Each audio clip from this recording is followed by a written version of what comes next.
अभी मैं सिखाने वाला हूँ ऑब्सोलीट। ऑब्सोलीट में basic 3D, basic text, colour key, fast blur, gaussian blur, lightning, luma key, path text, reduce, interlace, flicker, spill suppressor, ये सब आता है। तो मैं शुरुआत करता हूँ बेसिक 3D से, और उसके पहले मैं ले लेता हूँ new composition from footage.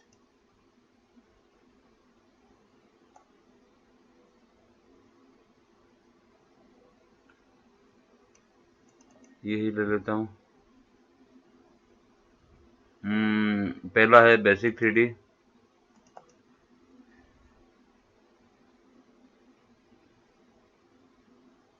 Basic 3D actually ये होता है, मैं इसको रिमूव कर देता हूँ इसमें से। एक टेक्स्ट लिखता हूँ मैं कोई,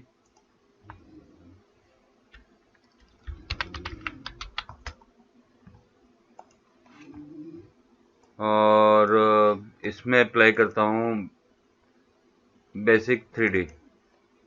तो ये 3D की तरह बिहेव करेगा। स्वाइवल है, टिल्ट है, और इसको इस तरह से रोटेट करना है तो इस तरह से रोटेट कर सकते हैं। इसको एनिमेट भी कर सकते हैं, जैसे कि मैं अभी कर देता हूँ। इसको क्लिक किया और एक सर्कल पूरा बना दिया।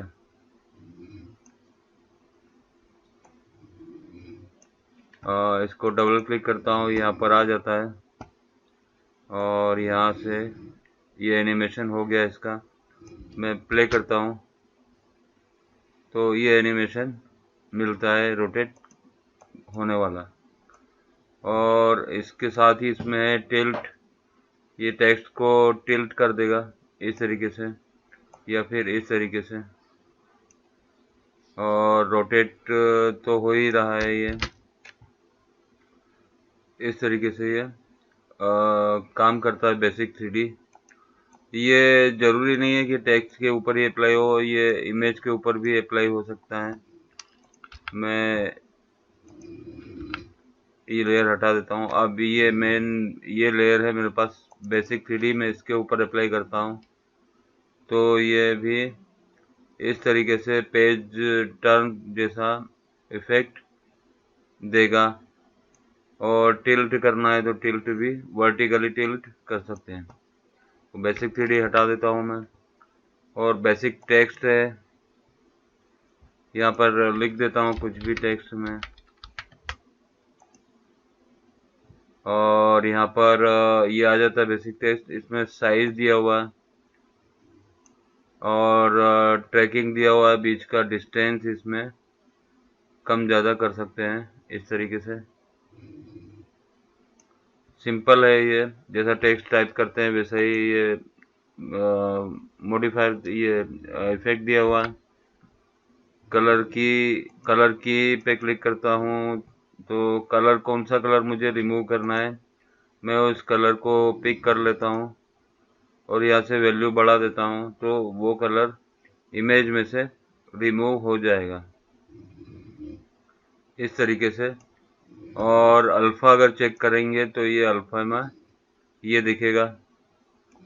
तो कोई भी एक सिंगल कलर रिमूव करना है इमेज में से या किसी पार्ट में से, तो फिर आप इससे कलर की से कर सकते हैं। Fast blur, legacy, fast blur simple है, ये वैल्यू बढ़ाए तो ये फास्ट ब्लर हो गया है। और ये ओरिजेंटल हो या वर्टिकल, केवल ओरिजेंटल रखता हूँ तो ओरिजेंटल ब्लर दिखाई देता है इसमें, वो ये इसमें वर्टिकली दिखाई देगा। और बहुत करना है तो ओरिजेंटल एंड वर्टिकल दोनों ही दिखाई देगा।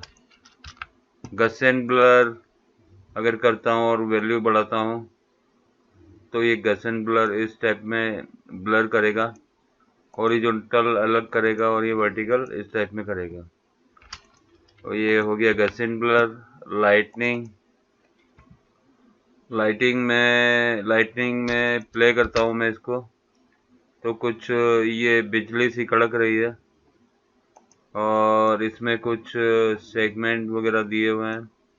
एम्पलीट्यूड, डिटेल लेवल ये दिया हुआ है, और डिटेल एम्पलीट्यूड वगैरह ये सब ऑप्शन दिए हुए हैं। और ये लेंथ दी हुई है, और ब्रांच सेगमेंट इस तरीके से ब्रांच इसमें निकल जाएंगे 16, बहुत सारे हो गए ये। और स्पीड है और स्टेबिलिटी। अब मैं प्ले करता हूँ इसको तो कुछ इस तरीके का इफेक्ट दिखाई दे रहा है इसमें। तो जैसी रिक्वायरमेंट हो वैसा आप इसको ढाल सकते हैं। लाइटनिंग के बाद मैं लूमा की करता हूँ।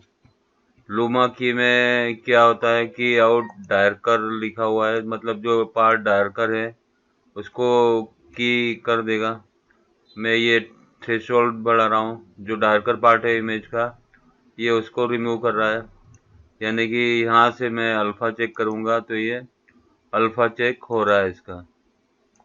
और अगर यहाँ से मैं मैट चोकर ले लेता हूँ या रिफाइन मैट ले लेता हूँ, refine matte, refine soft matte या हार्ड मैट ले लेता हूँ। तो उसके बाद से इसमें वैल्यूज वगैरह डाल के करके इसमें एक्चुअली रिफाइन मैट चाहिए था, वो यहाँ पर दिखाई नहीं दे रहा है। इसको मैं मैट चोकर डाल देता हूँ। मैट चोकर ये रहा। तो मैट चोकर से जो बारीक बारीक रह गया था कलर वो रिमूव हो गया इस तरीके से। ये पूरी तरीके से क्लीन हो गया है। तो इस तरीके से लूमा की का काम होता है। अगर की आउट डार्कर लिखा हुआ, की आउट सिमिलर है और पहला नंबर है की आउट ब्राइटर, तो जो ब्राइटर पार्ट होगा वो रिमूव हो जाएगा, और की आउट सिमिलर, जो सिमिलर है वो की आउट हो जाएगा, की आउट डिसिमिलर। तो इस तरीके से ये काम करता है लूमा की। और रिफाइन हार्ड मैट ये नहीं, ये तो खैर मैं बंद कर देता हूँ अभी, और ऑब्सोलीट में जाता हूँ। ये fast blur गसन lighting luma key path text, ये पाथ टेक्स्ट लेता हूँ मैं और इसमें टाइप करता हूँ मैं कुछ टेक्स्ट। ओके, और यहाँ पर ये पाथ मिल गया है और पाथ के ऊपर ही ये टेक्स्ट लिखा हुआ है। टेक्स्ट का साइज में बढ़ा देता हूँ इस तरीके से, और ये पाथ का शेप है इस तरीके से मैं शेप को चेंज कर सकता हूँ, ये इस तरीके से। तो पाथ टेक्स्ट ये काम में आता है। और दूसरी बात और भी है, अगर मैं टेक्स्ट ऐसे भी लिखता हूँ कुछ,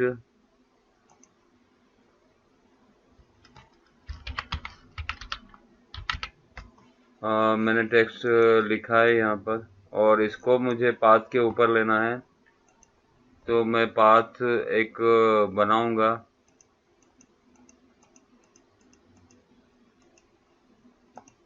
और टेक्स्ट में जाऊंगा और इसमें पाथ ऑप्शन जो है यहाँ पर मैं मास्क 1 कर दूंगा, तो ये टेक्स्ट उठ करके पाथ के ऊपर आ जाता है।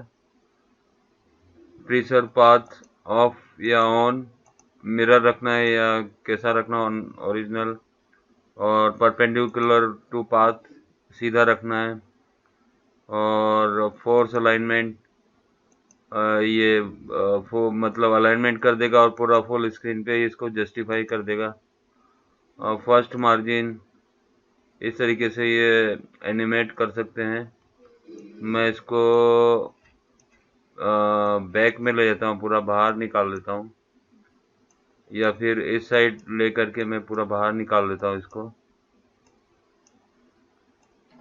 इस तरीके से मैंने बाहर निकाल दिया है। और इसमें फर्स्ट मार्जिन में मैंने एनिमेशन की ऑन किया है। और इसको फिलहाल तो मैं 0 करता हूँ। 0 के बाद ये माइनस में वहाँ जाएगा, इसको मैं बाहर कर देता हूँ। इस तरीके से बाहर कर दिया है और एन दबा देता हूँ ताकि वर्क एरिया छोटा हो जाए। मैं प्ले करता हूँ तो ये पाथ के ऊपर इस तरीके से प्ले हो रहा है। तो आप कैसा भी पाथ देंगे टेक्स्ट उसके ऊपर ऐसे भी एनिमेट होगा, ऐसे भी जस्ट जंप कर लेगा पाथ के ऊपर। और आगे क्या है देखते हैं। आगे है रिड्यूस इंटरलेस फ्लिकर।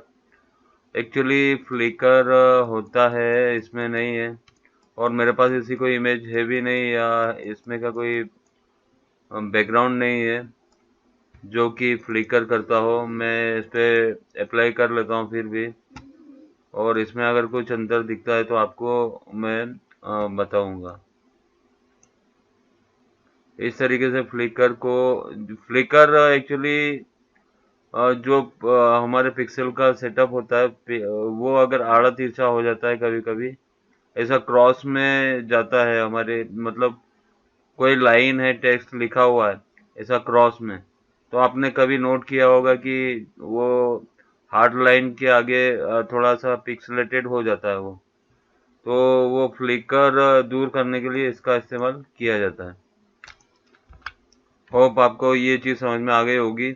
और अगर आपके पास में इसमें का कोई फुटेज आता है तो आप ये अप्लाई करके देखना। स्पिल सप्रेसर, इसमें बस यही है कि जो कलर सिलेक्ट करेंगे उस कलर का ये हो जाएगा, और यहाँ से मैं कोई भी कलर करता हूँ। यहाँ से वाइट के ऊपर, ग्रे के ऊपर कर लिए, थोड़ा ग्रे हो गया। ब्लू के ऊपर कर दिया तो ये ब्लू हो गया पूरा। इस तरीके से कलर चेंज कर सकते हैं।